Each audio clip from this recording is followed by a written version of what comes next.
Hey, everybody out there. We're once again graced with the presence of Paul Craig Roberts, who's been calling the shots accurately over so many decades on what's really going on internationally and what's really going on with the U.S. government.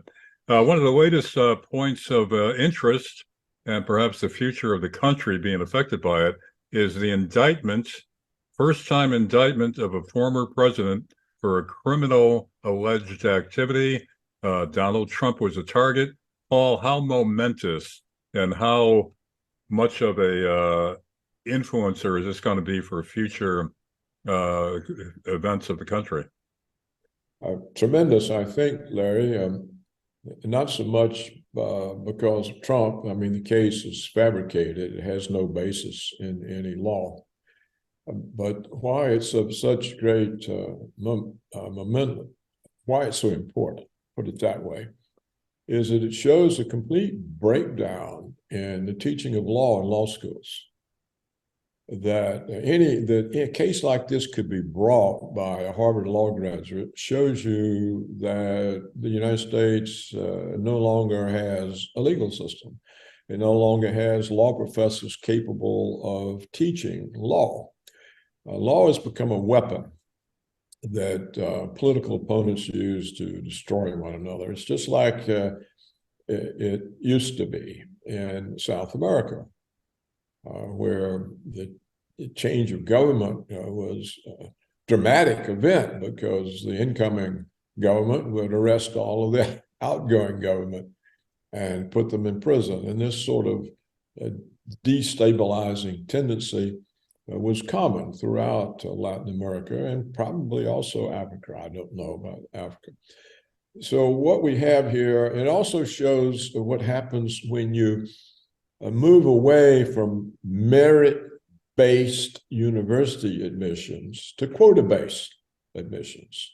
Because this Alvin Bragg is a Harvard quota admission. He's a Harvard quota graduate.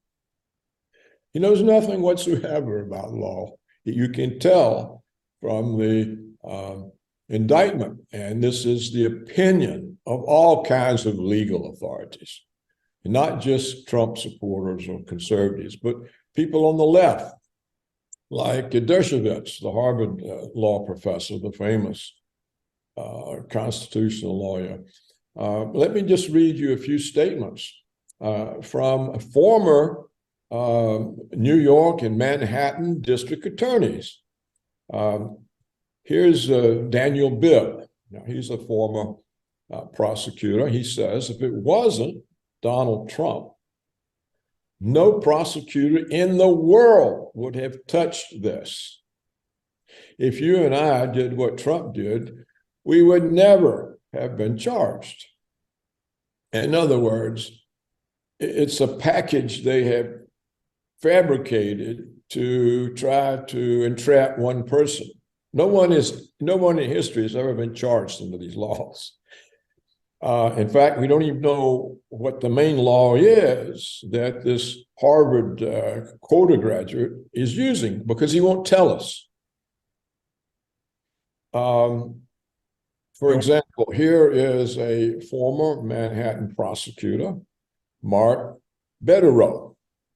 He says, if you bring an unprecedented case like this, it's essential for the credibility of the criminal justice system to present a clear and cogent explanation as opposed to saying, as Alvin Bragg does, I don't have to tell you the law I'm charging him under.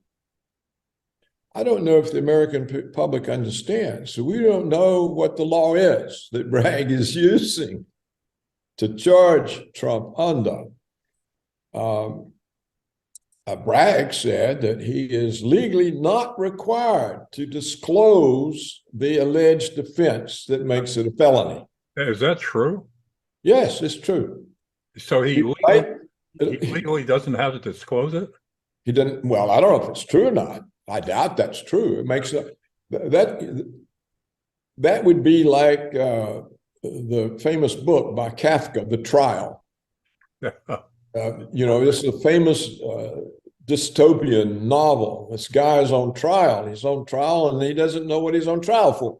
Right. He can't find out what he's on trial for. Well, this is what's happening now in a Democrat-run crime scene, New York. Well, Paul, let me ask. By quota graduates who don't know anything other than to use law as a weapon. And so what Bragg said, who he claims, which just shows his ignorance, that he's legally not required to disclose the alleged offense that's a felony. All right? Now, it's a fact, Larry. It's a fact. All the lawyers have pointed this out. The indictment against Trump does not say what the crime is. Right. All right. Now, legal experts call this problematic.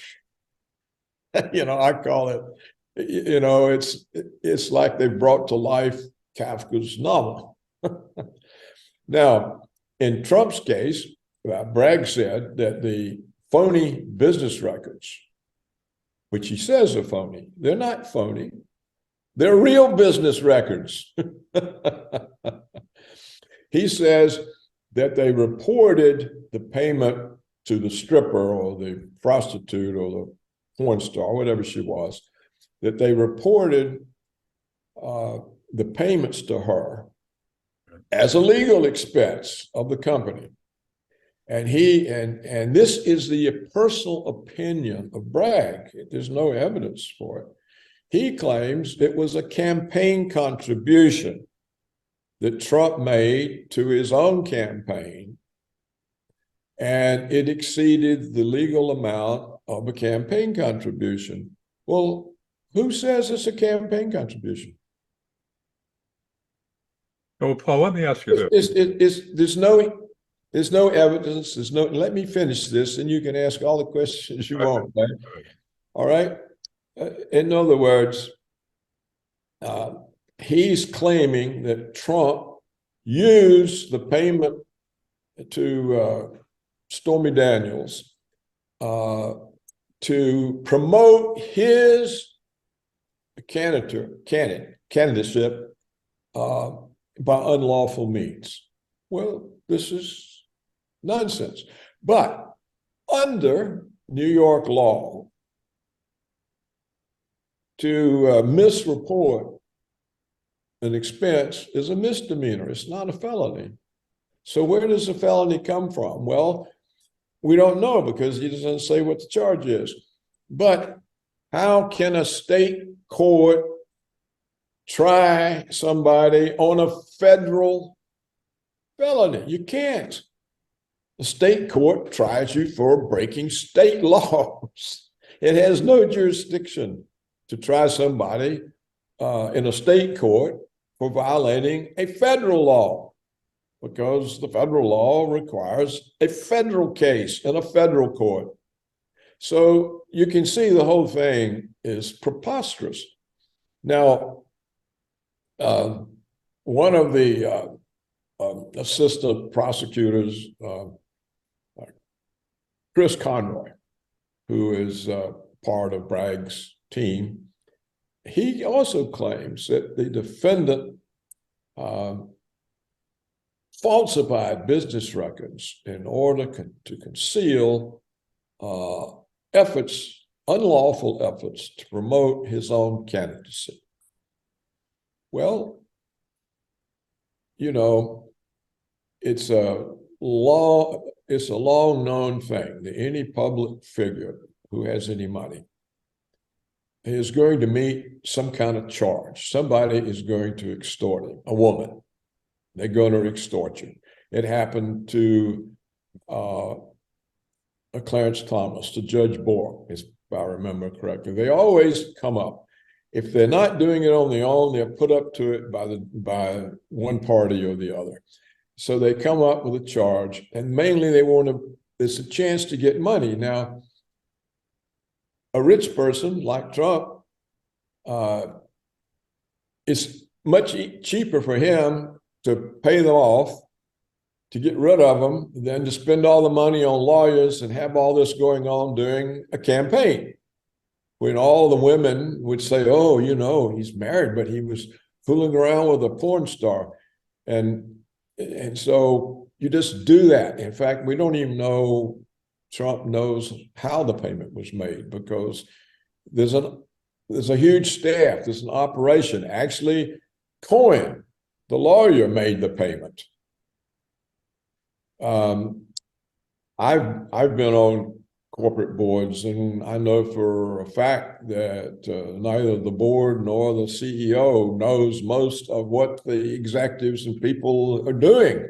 They're just doing their job as they see it. You can't micromanage everything. You can't possibly, if you did that, you'd be a failure as a CEO. You'd be kicked out as a board. So, first of all, the assumption of Bragg is that Trump made this payment for one reason only. Well, it doesn't make sense. What about Trump's wife? Trump doesn't want his wife thinking he had an affair with a stripper or a porn star. Why would Trump need an affair with a porn star? You look at his wife, she's the most beautiful woman on earth. He's always been surrounded by beautiful women. A billionaire doesn't need to sexually abuse or rape or have an affair with porn stars or strippers. He just doesn't need to. He's beating women off most of the time. So the whole thing is so preposterous. So, but then here we come to the real question. Will he be convicted? Oh, well, he can be convicted in New York despite the flawed case and not knowing what the charge is, because New York's totally corrupt. They're all Democrats. They're all out to get Trump. The governor, the New York mayor, the attorney general, the prosecutors. And so what? Here's what one of the former New York prosecutors, Bedrow, says. He says the case is flawed, but this Alvin Bragg guy has an advantage because of Manhattan's overwhelmingly Democratic jury pool. Quote, this is Manhattan. So the DA has an overwhelming home court advantage. This is what he said on Fox News. Quote, if you put Donald Trump on trial for the Kennedy assassination, a Manhattan jury would find he's the guy in the grassy knoll. Well, that's the case. So the likely outcome is this charade will be used to prevent Trump from campaigning, because he'll have to be in court. You see, first of all, it may be the reason Bragg has these undefined charges is to drag the process out so long, so many hearings and repeats and on and on and on, that Trump will be so preoccupied having to be in court that he can never campaign. Now, I think that's what's going on. If he's convicted, unless there's no law left, the conviction obviously will be thrown out. It will be overturned, it will be thrown out. This is the expectation of every lawyer. So it doesn't seem that they actually have any hope or prospect of putting him in jail, which of course would be impossible. Why can't they put him in jail? Because under federal law, the president at all times has to be protected by 2 Secret Service agents. Are they going to put the Secret Service agents in jail? No, they're not. Is the Secret Service going to let some New York police carry off the president of the United States? No, they're not. So you can see the whole thing is nonsensical. It's nonsensical. There's no basis in law. We don't even know what the charge is. A number of former prosecutors have said how can you have a felony when you don't say what the charge is? How do you turn a misdemeanor, assuming that he did incorrectly report it? We don't know that. There's no evidence. It's just an opinion of Bragg. Assuming Bragg's opinion is correct, it's a misdemeanor. It's a state misdemeanor. How does it become a federal felony? So that's it. I mean, it shows you what I said. This is what happens when merit-based education collapses for quota-based education. This is what happens when law schools no longer are capable of teaching law. And they put out graduates who know nothing whatsoever about law. And what is Bragg doing? He's making up a bunch of crap, trying to find some way to keep Trump from campaigning. Now, that's the only explanation that's possible for any of this. Now, all your questions. All right, Paul. Bragg might have been a quota admission. However, what's going on in law schools, from what I understand, is the same thing that's going on in journalism schools, where the students are being taught it's not necessary to be objective in pursuing a case or a story in the interests of social justice. In other words, you could tip the scales if the outcome in your mind is for the benefit of society. So is Bragg just an incompetent idiot who was let in on the quota system, or is he also a product of the brainwashing that social justice tops objectivity? Well, both. But you see, you got to kind of be an idiot to believe that that's what law is. You know, a smart guy in there listening to them tell you that, well, what law really is just achieving some social ideology. A smart guy knows that's not what law is. So where's the rule of law? In other words, the way I agree with you, that's what the law schools have done. And something similar is happening in medical schools. When this type of thing happens, it requires a lot of dumb people in class. Otherwise, people start asking questions. Well, who chooses the social issue? In other words, law depends on what the social purpose is. Well, suppose it's a Stalinist in there. Is that okay? So when you don't have an intelligent student body, which I think the student bodies are so watered down, they basically aren't. Or the smart ones in there intimidated because everybody else is stupid, and they get jumped on. Apparently, the law professors are on board with this, at least a growing number of them. So are they all stupid, or are they just so driven by their political and social justice objectives? Well, you see, if you're driven to overturn a rule of law for some social justice rule, you have to be stupid.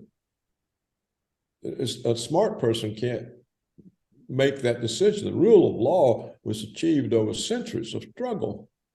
To be able to hold the government itself accountable to law. This was a great achievement of the British, right. And it took centuries. And so if you're stupid enough to think, oh, we can throw that away because we're pursuing social justice. Okay, whose social justice? Hitler's, Stalin's, Mao's? Whose? Right. Whose social justice? Trump's? No, not Trump's.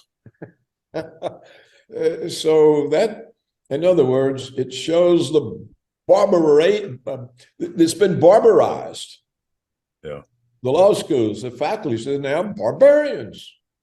They're barbarians. They don't understand civilization. They don't understand the rule of law.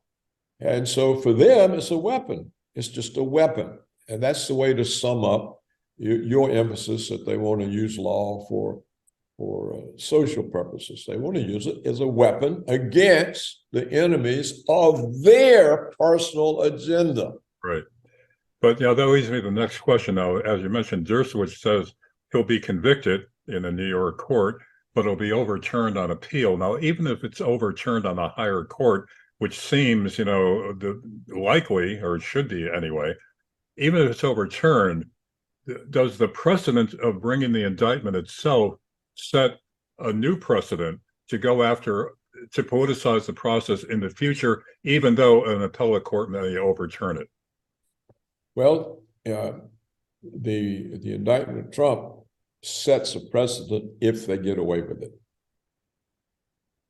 If they don't get away with it and they suffer embarrassment, and a federal court reads the Mariah Act, or we find Bragg himself indicted for interfering with an election, which is precisely what he is doing, and they send Bragg to federal prison, then it all stops.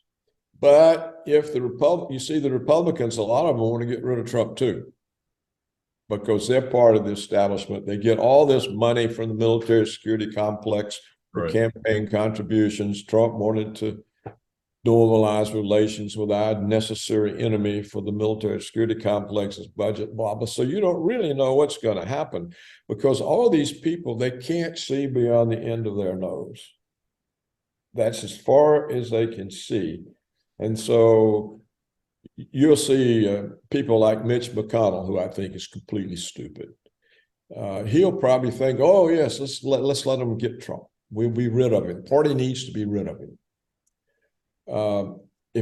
So you can see all these things that could happen that would let them get away with it. On the other hand, I can't see at a federal court level that you have the kind of corruption you have at the Democrat court level and a state corruption. So I'm not very confident they're going to get away with it. And I don't know if Alvin Bragg has ever thought about the consequences for him if, he gets lectured for prosecutorial abuse by a federal court, and if some kind of indictment is brought against him for interfering with an election. I mean, here we have a real crime. In other words, the indictment is the real crime. Yeah. And so it remains to be seen. I haven't a great deal of confidence in the American system anymore. For the reasons you said, the law schools don't teach law, they teach social agendas. And it moves down, it comes out of the graduates who become judges, who become prosecutors. And so you end up with a justice system where nobody knows anything about law. They just know how to get people. And then that's the end of the country. I mean, I agree.